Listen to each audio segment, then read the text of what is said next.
So welcome back guys. आज हम वापस से अपना नेक्स्ट जो टॉपिक होने वाला है पढ़ने वाले बेलमैन फोर्ड मेथड। जैसे कि मैंने अपने पिछली वीडियो जो डिजिक्स्ट्रास एल्गोरिथम का था उसमें बताया था कि शॉर्टेस्ट पाथ फाइंड करने के लिए from source to target point के लिए दो मेथड होते हैं। यार एक तो मैंने पढ़ा दिया कि डिजिक्स्ट्रास होता है, एक तो सेकंड होता है बेलमैन फोर्ड। अब डिफरेंस क्या है, कौन सा बेटर है, कौन सा लेस सुटेबल है, किस चीज के लिए, आज उसके बारे में भी डिस्कस करते हैं। एंड बेलमैन फोर्ड वाले मेथड को कैसे ग्राफ के थ्रू इम्प्लीमेंट या सॉल्व करते हैं उसके बारे में भी डिस्कस करते हैं। तो यार जैसे कि हम हर बार करते हैं, पहले थोड़ी डेफिनेशन एंड कैरेक्टरिस्टिक्स पढ़ेंगे, फिर एक एग्जांपल के थ्रू कि किसमें अप्लाई होता है एंड कहाँ पे उसका केस फेल कर जाता है उसके बारे में भी पढ़ेंगे यार। तो चिंता मत करना है, फुल फ्लेजेड तुम्हें बेलमैन फोर्ड समझाने वाला हूँ अच्छे से। कोडिंग इम्प्लीमेंटेशन हर एक की मैं अलग से निकालने वाला हूँ, उसके लिए थोड़ा सा वेट करना पड़ेगा, बट सून वो भी जल्दी आएगी। तो स्टार्ट करते हैं यार। देखिए, it is an algorithm for finding the shortest path in weighted directed graph from one source point to another vertex. या देखो, बात तो वही शॉर्टेस्ट पाथ फाइंड करने के लिए दो चीजें इसमें अच्छी चीज है जो पॉइंट आउट करने वाली है। पहली बात, ये मोस्टली डायरेक्टेड ग्राफ के लिए बनाई गई है, बट अनडायरेक्टेड के लिए भी ये वर्क करेगी। मैंने जो एग्जांपल लिया उसमें मैं डायरेक्टेड के थ्रू आपको समझाऊंगा, लेकिन ये अनडायरेक्टेड के लिए भी वर्क करेगी। सेकंड पॉइंट जो यहाँ पे लिखा नहीं होगा बट मैं आपको बताता हूँ, नेगेटिव एजेस। अभी तक जैसे हमने डिजिट्रास में पढ़ा होगा तो आपको दिख रहा होगा कोई भी ग्राफ था उसमें 2 3 4 5 सारे पॉजिटिव थे, या कोई भी नंबर था वो नेचुरल नंबर था। बट यार इसमें ना तुम्हारे -1 -2 3 4 XYZ नेगेटिव नंबर्स भी इंक्लूड होंगे। तो बेटर है कि नेगेटिव एज के लिए बेलमैन फोर्ड, मतलब बेलमैन फोर्ड ही तुम्हें यूज करना पड़ेगा, डिजिक्स्ट्रा से तुम नेगेटिव एज सॉल्व नहीं कर सकते। एक तो बात ये हो गई। देखो मैंने यहाँ पे लिखा हुआ है मोर वर्सेटाइल है देन डिजिक्स्ट्रास एल्गोरिथम, बिकॉज अगर ग्राफ में तुम्हें कभी भी नेगेटिव एज दे दिया तो तुम कैसे सॉल्व करोगे। यार इसका प्रैक्टिकल एग्जांपल तुम देखो, कोई डिलीवरी कोई कंपनी है, उसे अपना पार्सल अपने ऑफिस से अपनी क्लाइंट तक शिप करवाना है। यार वो पार्ट ढूंढेगी, फिर वो देखेगी ट्रैफिक यहाँ पे है, इस रास्ते को कट करो, दूसरा पार्ट ढूंढो। लाइट है ट्रैफिक, चले जाओ। ज्यादा ट्रैफिक, रेड एरिया, रुक जाओ, चेंज। डिफरेंस बहुत माइनर सा है गूगल मैप्स का इसमें, बट समझ में आ जाएगा आपको धीरे धीरे जैसे आप समझोगे से। देखो पहली कैरेक्टरिस्टिक जो मैंने आपको बता दी, handles the negative edges effectively, जो मैंने आपको बताया अभी। Second, detect negative weight cycle, या नेगेटिव वेट साइकिल में अलग से एक शॉर्ट में आपको समझा दूंगा। वैसे उसका बेसिक मतलब क्या होता है, शॉर्टेस्ट पाथ में तुम वेट का सम करोगे तो वो नेगेटिव आएगा। इसका भी एक एग्जांपल ले रखा है, वो भी सॉल्व करके दिखाऊंगा कि वो कैसे नेगेटिव साइकिल बन रही है। नेक्स्ट, क्या देखो डिजिट्रास तो मैंने तुम्हें पिछले बताया कि टेबलर फॉर्म में कैसे सॉल्व करते हैं। ऐसा ही कुछ केस होगा, बट फॉर एग्जाम्पल अगर तुम्हें कुछ ये वाला ग्राफ सॉल्व करना है, या समझो ये वाला इसका शॉर्टेस्ट पाथ कुछ निकालना है, या कुछ भी है ये,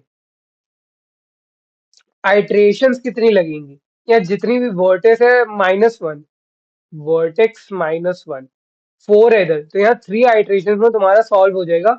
एंड तुम्हें शॉर्टेस्ट उसका रिलेशन या कुछ भी कह लीजिए, आपको पाथ मिल जाएगा। अब आपको इतना समझ में आ रहा होगा, चिंता मत करिए, मैं क्वेश्चन के थ्रू अच्छे से आपको एक्सप्लेन करने की कोशिश करूंगा। ये रेस, ओके। टाइम कॉम्प्लेक्सिटी, या देखो हम हर एक एज को सॉल्व कर रहे हैं एंड हमने पढ़ा आइट्रेशंस कितनी होंगी, v-1। हमारे हर एक को v-1 टाइम सॉल्व कर रहे हैं।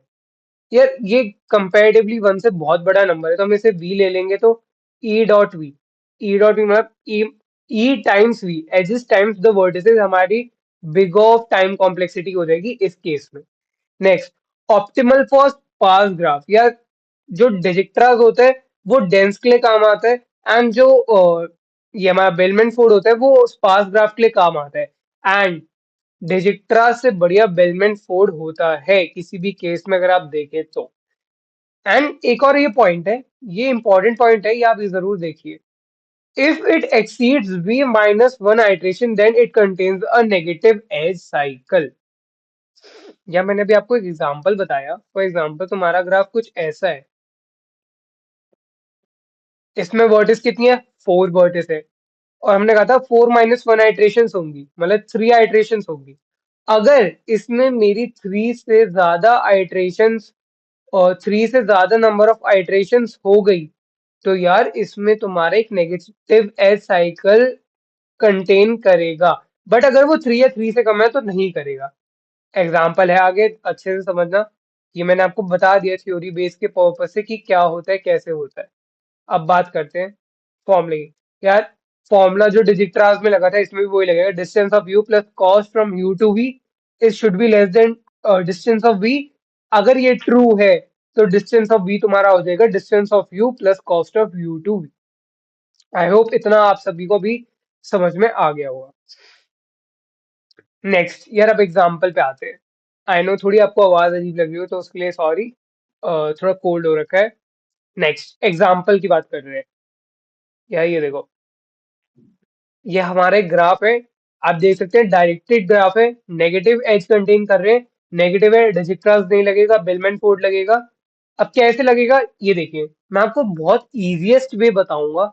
आप चाहे तो आपको कोई और वे आता है, आप उसे प्रेफर कर सकते हैं। बट अगर आपके पास टाइम कम है या किसी को एक्सप्लेन करना है तो आप जल्दी से जल्दी वे में ऐसे समझा सकते हैं।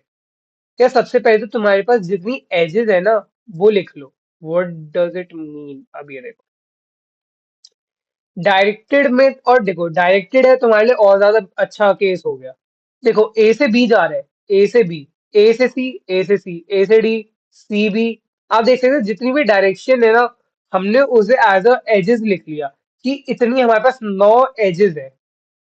एक और चीज दिमाग में बैठा लो, एक दो तीन चार पांच छ। आप देख सकते हैं हमारे पास इधर 6 वर्टिसेस है।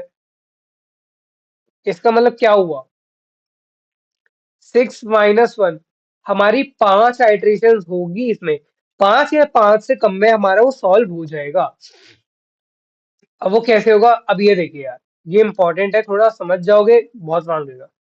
समझ लीजिए हम सबसे पहले अपनी फर्स्ट आइट्रेशन करते हैं, वही केस करना है।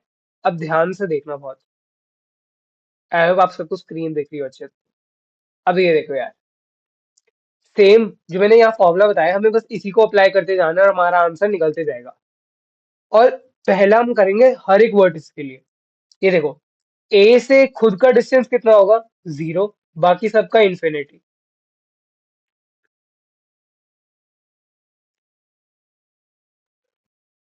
आई होप इतना तो आपको पता होगा कि खुद का खुद से डिस्टेंस 0, और जिसका नहीं पता उसका भी इन्फिनिटी ले लेते हैं।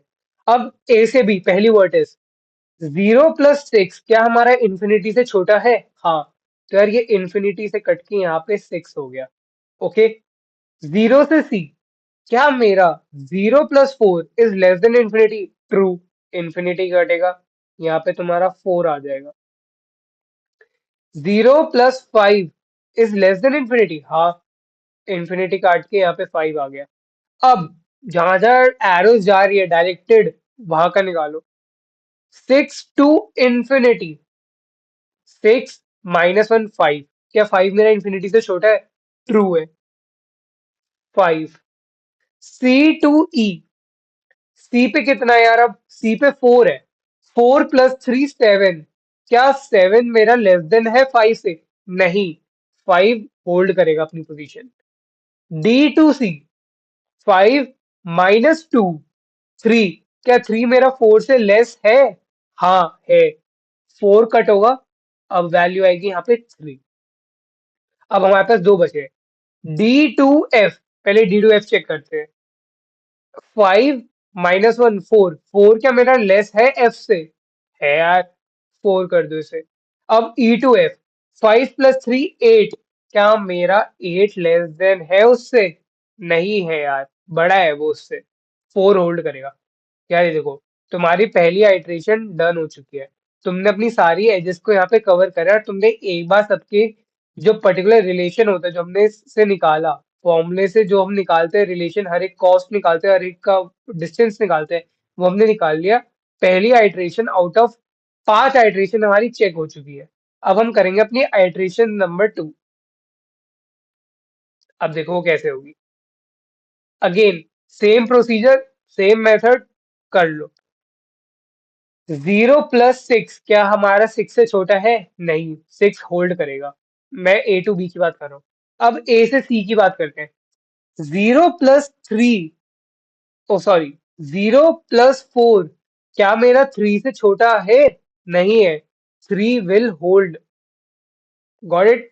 3 अपनी पोजीशन यहाँ पे होल्ड करेगा। एक सेकंड गाइस, मैं एक चीज चेक कर लूँ यहाँ पे कि हमने कुछ एरर तो नहीं किया ना। ओके। ओके गाइस, हमने यहाँ पे एक नोड मिस कर दिया I guess. C to B वाली हमने नोड मिस कर दी। जब हमने 4 निकाला, 4 - 2, 2, 2 क्या 6 से छोटा है? हाँ, तो ये 2 हो जाएगा यार। ठीक है, अब चलते हैं। 0 + 6 2 से छोटा है? नहीं है। ये वाली चीज होल्ड करेगी। अब 0 से 4, हम A to C की बात करें। 0 + 4 क्या हमारा 3 से छोटा है? नहीं है। 3 अपनी पोजीशन होल्ड करेगा। 0 + 5 क्या हमारा 5 से छोटा है? नहीं है। 5 अपनी पोजीशन होल्ड करेगा। नेक्स्ट, 5 D to F, 5 - 1 4 क्या मेरा 4 से छोटा है? नहीं है। पोजीशन होल्ड करेगा। अब बात करते हैं D to C की। 5 - 2 अगेन होल्ड करेगा। कोई वो छोटा नहीं है। अब देखते हैं 3 गाइस ये देखो, C to B देखो। 3 - 2 1 क्या मेरा 1 2 से छोटा है? है। 2 अपनी जगह हटा के 1 आ जाएगा उसकी पोजीशन। 1 आ गई। अब चेक करते हैं सी से ई। क्या मेरा 3 + 3 6 5 से छोटा है? नहीं। 5 अपनी जगह अभी भी होल्ड करेगा। नेक्स्ट, 1 - 1 0 क्या मेरा 0 5 से छोटा है? है यार, मेरा 5 सॉरी, मेरा 0 5 से छोटा है। 5 अपनी पोजीशन होल्ड नहीं करेगा। अब यार यहाँ पे आएगा 0। ओके। अब E to F, 0 + 3 क्या मेरा 0 + 3 4 से छोटा है। तो भाई यहाँ पे 4 कटेगा, यहाँ पे अब आपका 3 आ जाएगा। आई होप आप सबको ये दिख रहा हो, यहाँ पे अब 3 आ गया। यार हम हमने सारी अपनी नोट्स कवर कर दी। ओ सॉरी, एजेस कवर कर दी, कोई एज बची नहीं है। आइट्रेशन नंबर 2 टिक। अब करते हैं मैनुअली अगेन आइट्रेशन नंबर 3। यार 0 से 6 A to B नहीं होगा। A to C 0 + 4 नहीं चेंज होगा। A to D 0 + 5 5 से छोटा नहीं होगा। 3 हमने नोट चेक कर ली। अब D to F, 5 - 1 क्या मेरा 3 से छोटा है? नहीं है। होल्ड करेगा। D to C, 5 - 2 3 3 3 से छोटा नहीं है। होल्ड करेगा। 3 + 3 मेरा 0 से छोटा नहीं है। होल्ड करेगा। C to B, 3 - 2 1 नहीं, होल्ड करेगा। अब 1 - 1 0 होल्ड करेगा। यार अब आप देख सकते हो आइट्रेशन नंबर 3 भी चेक हो चुकी है, हमारा सेम रिजल्ट आ रहा है। अगर iteration number 4 and iteration number 5 भी करोगे ना यार, तो तुम्हारा रिजल्ट यहाँ पे सेम आने वाला है।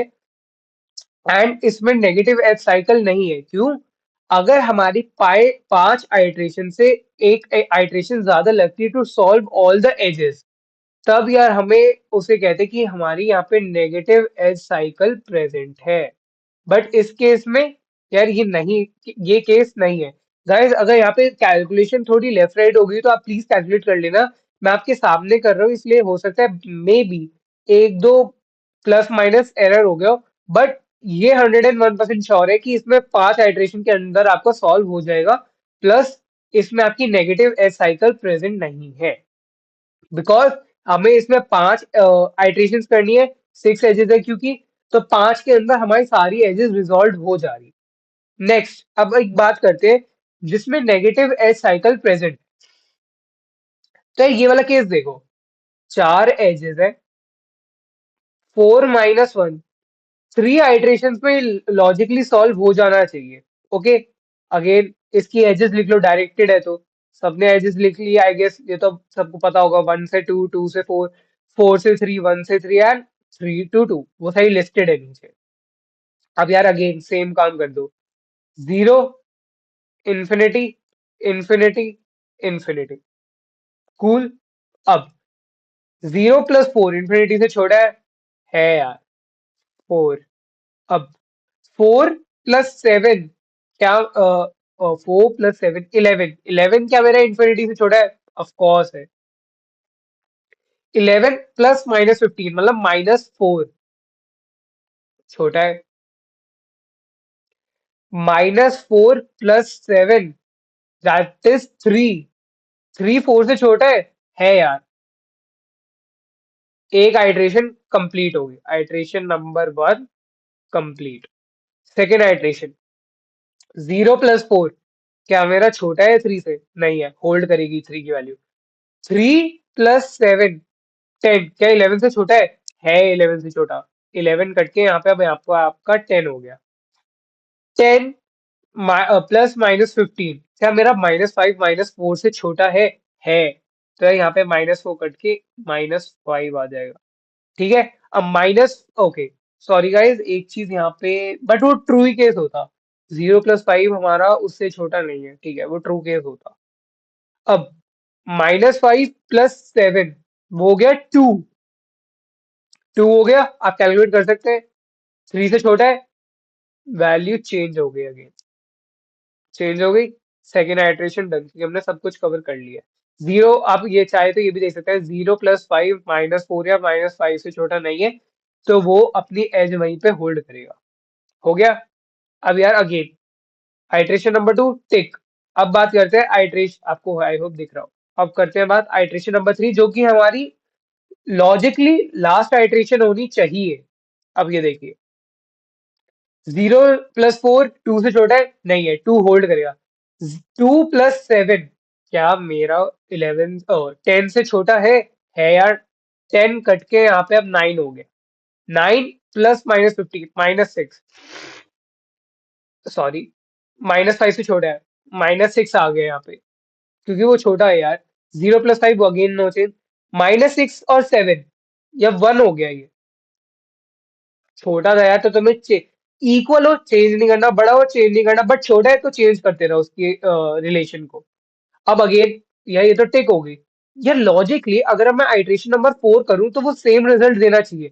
बट इन केस अगर मेरा आइट्रेशन नंबर 4 वैल्यूज चेंज करके देता है, तो यार उसका मतलब है कि नेगेटिव एज साइकिल प्रेजेंट है। चेक करते हैं। 0 + 4 1 से छोटा नहीं है, 1 होल्ड करेगा। 1 + 7 8, 8 9 से छोटा है, कट गया। भाई चेंज हो रहा है यार। चाहो तो आप वापस पूरी साइकिल चला लो, चाहो तो एक पोजीशन पे बस रुक के कि यहाँ पे वैल्यू चेंज हो रही है, इसका मतलब यार क्या है? यार नेगेटिव एज साइकिल मैंने आपको बताया कि वो कंटेन कर रही है। एंड इसका मतलब क्या होता है? नेगेटिव एज साइकिल वो होती है साइकिल जिसमें जब हम कभी भी शॉर्टेस्ट पाथ निकालते हैं, तो शॉर्टेस्ट पाथ में जो वेट्स का सम होता है वो नेगेटिव आता है। ये मैं आपको एक शॉर्ट के थ्रू भी अच्छे से एग्जांपल के थ्रू, जिसमें मैं आपको समझा पाऊं, उसके थ्रू समझाऊंगा। आई होप आपको ये दोनों एग्जांपल, इनकी इम्प्लीमेंटेशन प्लस जो इंपॉर्टेंट कैरेक्टरिस्टिक्स है इसके, वो समझ में आ गए होंगे। बाकी आप एक बार डिजिक्टरास एंड बेलमंट फोर्ड दोनों एक बार देखिएगा, ताकि आपको डिफरेंस एंड मेथोडोलॉजीज दोनों की क्लियर हो जाए। तब तक के लिए थैंक यू।